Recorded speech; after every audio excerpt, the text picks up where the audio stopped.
Over the past week, fascists and militant state forces have worked together to stage an attempted violent overthrow and fascist coup of the American empire. Their goal was to reinstall American dictator and fascist instigator Donald Trump back into the White House. The attempt failed spectacularly, with its ineptitude and pure chaos leading to 5 fascists dead, many more wounded, and American legitimacy shaken across the entire world.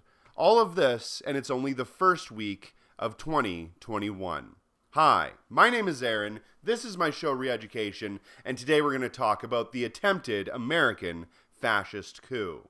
Let's get into it. Okay, so like you could tell in my intro, and if you haven't lived under a rock over the last week, you probably know that America is going through an immense amount of pure chaos. It turns out that a bunch of fascists, led by a bunch of other fascists with prominent media positions and political positions, staged an attempted coup on the American government and attempted to raid the American Capitol building. Now, a lot of people already know about this. It's been being broadcast across basically every news outlet on the face of the earth right now because this is big news. It's big international news because it really shows that America just isn't what it used to be. It really shakes the legitimacy of the American government and hegemony across the entire world. And it basically makes the United States look as though it doesn't have as much power as it once did. Sure, it still has immense military power, but considering that a bunch of basically untrained, unorganized, unmotivated, confused dudes were able to basically trip over their own dicks all night long into a fascist coup shows that the American government and the American system just is not capable of holding itself together. It really feels as though this MAGA crowd was able to Mr. Magoo themselves all the way into the Capitol building, and nothing really stopped them the entire way through. Now, afterwards, they were stopped, and a lot of people were arrested. We'll talk about that in a minute. But first, we're going to talk a little bit about the actual coup attempt itself, and basically how everything went down. So, the way that I seen it, it basically looked as though a lot of protesters and demonstrators were showing up and they had a permit on one side of the Capitol building, but apparently, from what I understand, they didn't have a permit on the opposite side.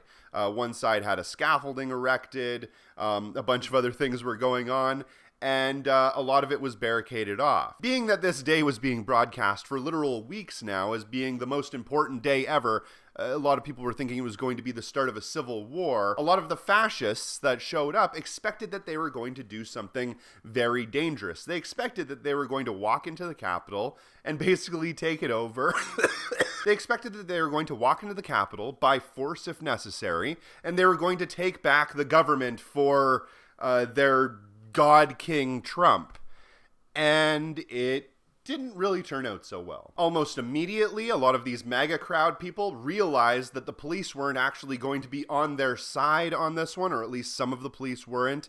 Some of the police still were. And they started to hold back all of the MAGA chuds at the barricades. And the MAGA chuds didn't appreciate this and started to shake the barricades, push over fences, and basically trample over everything and run directly towards the building like Naruto. Essentially, they all started Naruto running straight towards the Capitol building, and in doing so, a lot of people ended up getting hurt. There was a camp of CNN media personalities, and the MAGA crowd, the fascists, all ran up on them and started smashing all of their cameras and destroying all of their equipment, and I felt a little tiny bit of catharsis in that. And then they began basically running up on the Capitol and attacking police officers with all sorts of weapons. They were hitting them with flags and poles, spraying them with fire extinguishers. I think some of them even had mace. One police officer was hit in the head so hard with a fire extinguisher that it killed him. After the fact, it didn't kill him immediately. A bunch of the right-wingers were killed in the process. One of them ended up tasering his balls so hard that he died. And then all of a sudden, they were smashing windows in the Capitol building. They breached the building itself and made their way inside. And once they made their way inside, they had no fucking clue what to do. They basically stood around with their dicks in their hands. They ran around the halls. There was a bunch of reports, apparently, of some of the maggots literally shitting in their hands and smearing it all over the walls. These are unconfirmed reports, but I did hear it from a reliable source. Holy shit. Okay. You can't cover this shit, and pretend that it's a serious... No, I can't. Where was I? Oh, yeah, right. They were shitting... That's right. I remember where I was. They were smearing shit all over the walls. Anyway, so yeah, they smeared shit all over the walls.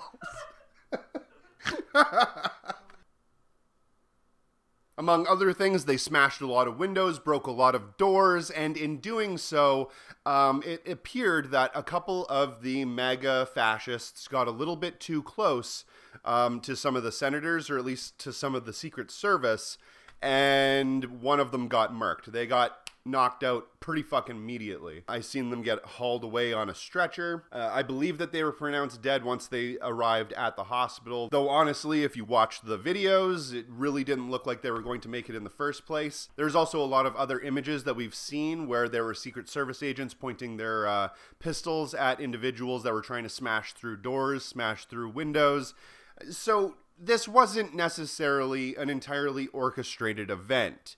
Now, the interesting thing about all of that is the police weren't really holding back the rioters. They were to a certain extent, but they weren't really doing that great of a job. Honestly, there weren't that many police in the Capitol in the first place. A lot of people have already talked about that, and a lot of people have probably, you've already heard this too, that a lot of people have been saying that the police basically opened up the gates and allowed a lot of these rioters to walk right in.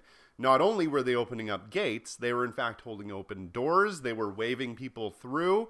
I have video footage of all of this if I'm not putting it up right now because of, YouTube's bullshit censor. Then you can definitely check it out either on my video from last week or on my Twitter. Go to the links in the description box below. Some of the police are on video saying that they don't necessarily support what these guys are doing, but they're allowed to be doing it, and basically allowing them to walk right through. Other police are on video literally taking selfies with some of these fascists. And also, according to sources, the Young Turks, take that for what it's worth, there were a bunch of cops that showed up that actually flashed their badges to get inside. So that's some fuckery right there as well. And there's also many, many reports saying that there are a lot of police officers from all across the country and in DC itself that literally took the day off so they could go join the protests. So there was a lot of state sympathy, a lot of fascist police coercion, like there always is. Cops and Klan go hand in hand, as you know. And none of us are surprised about this. None of us are shocked about any of this. We all knew that that was going to happen. But considering the extent at which it actually did happen, that part was a little bit shocking. Considering whenever there's ever any other type of demonstration at the Capitol building, you have Secret Service crawling all over the entire area. You have unbelievably strong police presence all of the time. But in this case, they basically let them walk right through, walk straight into the Capitol building, and go ransack Nancy Pelosi's office, which was another thing that happened. A right-wing pundit named Baked Alaskan went into the Capitol building, live streaming the whole fucking thing, started going into a bunch of different offices, started creating havoc. Apparently there were photos taken of a lot of the computers of the senators, and there were emails and so forth open. So there's going to be months, if not years, of investigation going on into what exactly information was taken or not from that incident. Oh, and there's also pipe bombs left around, assumably, at least I assume, so somebody could probably come back for them later. But like any good old-fashioned right-wing American fascist coup, it was over by dinner time, with basically the SWAT teams coming in, sweeping out all of the fascists in record time, very, very quickly, and basically shuffling them all out so they could go have dinner at Country Kitchen Buffet, where they basically all were allowed to just leave. There were very few arrests on the first day. especially considering that BLM protests that happened. There are massive arrests, massive police brutality, all of those things, but you've heard everybody else talk about that. I don't need to reiterate everything that they said as well. But yes, the fascists made it back just in time for them to have dinner and put their little fascy heads on their little fascy pillows and go to sleep. But, unfortunately for them, this whole incident made American hegemony, American legitimacy shake across the entire world, like I was saying at the very beginning, and it really freaked out a lot of the hardcore government, deep state, disgusting lizard creatures, and they cracked down on a lot of these motherfuckers pretty hard. Obviously not as hard as they would to literally any BLM protester, but they have started to investigate who it was that broke into the Capitol. They've started to haul those people away, take them to prison. The dude that was dressed up like a Viking, Q Shaman, I believe he was called, he was hauled away. There were a lot of business CEOs and a lot of lawyers and legal professionals and I think even politicians and so forth that were involved in the coup. Not surprised at all about that one, that the capitalists in the top 1% would be the ones that are part of the fascist coup, but regardless, a lot of them have lost their jobs. Some of them have even been arrested, taken away by the FBI. That's kind of interesting. I believe that there was also the singer from Iced Earth was there, and he got taken away. I think he was arrested as well. I'm not sure on that one. And the aftermath to this was honestly shocking, actually. I honestly thought, and everybody around me thought this as well, we thought that this was going to be a coalescing moment for the right. We thought that this was going to be the moment that they all got together and really started unifying and working hard so they could actually bring forth actual fascism into the United States. But that's not what happened. Interestingly enough, the Blue Lives Matter crowd and the Don't Tread on Me crowd went at it. They started attacking each other like I have not seen conservatives attack each other ever. And it's really quite shocking. One side was calling the other side bootlickers. The other side was calling the other side traitors. It was absolutely yummy in my tummy. Just, it was chef's kiss. Absolutely beautiful. I couldn't get enough of it. The media had no idea how to frame any of this because they didn't understand that it could actually be right-wingers that would go and start actual violence, like they didn't see that already through all of the BLM protests. The majority of the time, right-wingers were starting the violence, but they never wanted to broadcast that, so when they seen this, they had no idea how to even talk about it, so they just started blaming Antifa. They just said, oh, well, it couldn't have been our guys. It must have been a bunch of BLM protesters. They must have broke into the protest and got all of these fascists to go storm the Capitol. It was Antifa. It had to be. Which is, complete and utter nonsense when you consider if it had have been Antifa, if it had have been the left, there would have been triage tents, first aid stations, free stores, and gay dudes handing out granola bars all over the place. It was definitely not a leftist event. That's not my joke. I stole that from Twitter. But for real, if the left had have actually done this, it would have been actually organized, which I will touch on when we get closer to the end. And as the media is blaming BLM and the left and so forth and so on, Donald Trump, who beforehand was refusing to do all sorts of things to stop the situation, came out and denounced every single one of the rioters that attacked the Capitol. You understand what I'm saying here. He basically came out in front of every one of his most loyal, diehard, dyed-in-the-wool supporters. He took every one of them and completely threw them under the bus because he may have faced some legal charges. Those people who literally went along with the idea that would allow Donald Trump to just shoot someone in the middle of Fifth Avenue and get away with it, those are the people that Donald Trump just kind of threw aside, like they were not important at all. He was like a mob boss, like shooting his right-hand man to make a point. So now some of Donald Trump's biggest diehard supporters are losing their fucking minds because they can't understand why daddy would desert them. Like they didn't...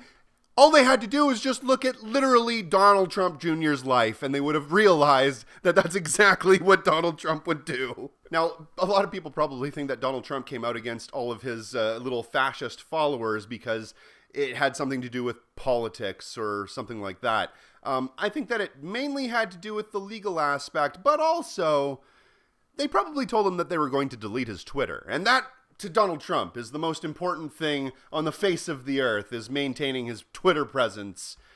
And then they ended up deleting his Twitter. So Donald Trump was kicked off Twitter. Then he went on to the POTUS account and started tweeting off of there, then was quickly kicked off of there. And then, I believe, asked Donald Trump Jr. for his phone and went on to his account and started tweeting from there.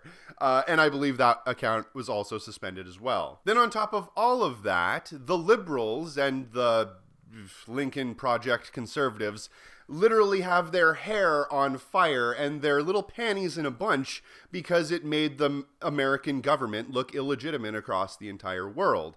And you know, it's just one of those things that liberals and like those old school conservatives, they look at the establishment and at those big stone buildings and all of the ridiculous wonkery and ceremonies and outfits and bullshit. They look at all of that as being somehow inherently important. Whatever, it's not, but sure. And they are losing their minds because the illusion of supremacy, the illusion of control that those institutions have created and fostered over the course of literal decades has been shaken and crumbled and is literally falling all to pieces. Nobody looks at the government as though it's this strong, powerful entity anymore. It looks at it as though it's weak and pathetic, and looks like it could be literally taken over by one of the members of the Loyal Order of the Water Buffalo. So to retaliate, they're all getting together so they can push one of their amendments, the 25th Amendment, I think it is, so they can impeach Donald Trump and kick him out of the office, deem him unfit to actually lead all of this, and it's only a few days before he actually leaves altogether. Of course, they're going to spend their time doing that and not actually pushing to get, recurring $2,000 checks every single month to people that are suffering in a pandemic, or, I don't know, giving people health care. They're going to focus on this instead, but, you already expected that. Now, like I was alluding to a moment ago, a lot of people are saying that the police and the fascists worked together on this. It was some sort of inside job, and they basically allowed it to happen. And I don't think it's exactly that straightforward. I think in this instance, in some cases it was that, but in other cases it kind of wasn't, because there was still a police presence there. The small amount of police that were there were trying to stop the fascists to a certain extent. Some of them were, at least, whereas a lot of them weren't. Some of them were clearly on their side. Some of them were tepidly on their side. Some of them were not necessarily on their side. And some of them were just doing their job. And I think that since this movement, this entire, whatever you want to call it, coup movement, didn't really have a specific goal or a specific ideology or organization or community or camaraderie or literally anything at all other than pure, total, testosterone-fueled chaos, I don't think that any of the police involved or any of the people involved really had a plan. They didn't really decide that they were going to do any of this. They didn't know at the beginning of the day while they were eating breakfast at Denny's that they were going to storm the Capitol. Maybe some of them thought they would, but they probably, most of them had no fucking clue. They got all wrapped up in mob mentality. They all started storming the building. It all seemed so easy. And some of the cops were on their side, and that's clear. But some of them might not have been. We don't really know what the cops were thinking. What I do question is, where were all of the police? Why wasn't there a stronger police presence there? Where the fuck was Secret Service? All of the protesters that I've talked to that have ever done any demonstrations in DC have said that the entire place is crawling constantly with Secret Service and all kinds of different police forces and shit. Like, there was nobody around. I was listening to an interview with Molly Kroger, the socialist dog mom on Twitter who was actually at the rally, and she was saying that people were walking out into the middle of the mall, pulling their pants down and taking a piss, wrapped in a Trump flag, and nobody was around to stop them. Nobody did a damn thing. Anyway, I could go on and on literally forever about the intricate details of every one of the aspects of this coup. There are so many things to analyze, and there are a lot of things that I would really like to talk about still. For example, one of the individuals that was smashing cameras, CNN cameras, was a national anarchist. I've been meaning to do a video on national anarchism and explain what exactly that is. Hint, it's not a good thing, but I don't have time in this video to even talk about that. So what we will talk about is this whole thing where, like I was alluding to earlier, where a lot of leftists are starting to side with either the cops for beating the fascists for storming the Capitol, or the media, multinational tech giants and, corporations and so forth for banning and blocking all of the fascists off their social media platforms. And I just want to say to all of those people, stop it. Just stop. It's so fucking gross. Just stop simping for cops. Stop simping for fascists. Stop simping for capitalist businesses. Stop it. Just knock it off. It's so gross. We can enjoy watching them fight one another and attack each other and destroy themselves, but rooting for one side or the other, or thinking that we should side with one side or the other, we're just not at that point right now. Right now, what we should be doing is, while we're watching and laughing the actual shit show, the fucking carnival that's going down in DC and across the entire country, we need to be taking that time to be doing something very important. We need to be sitting down and patiently and calmly organizing, working together, building dual power structures, building communities, coalition building, and getting involved in direct action. And that means helping people within your community and within your country.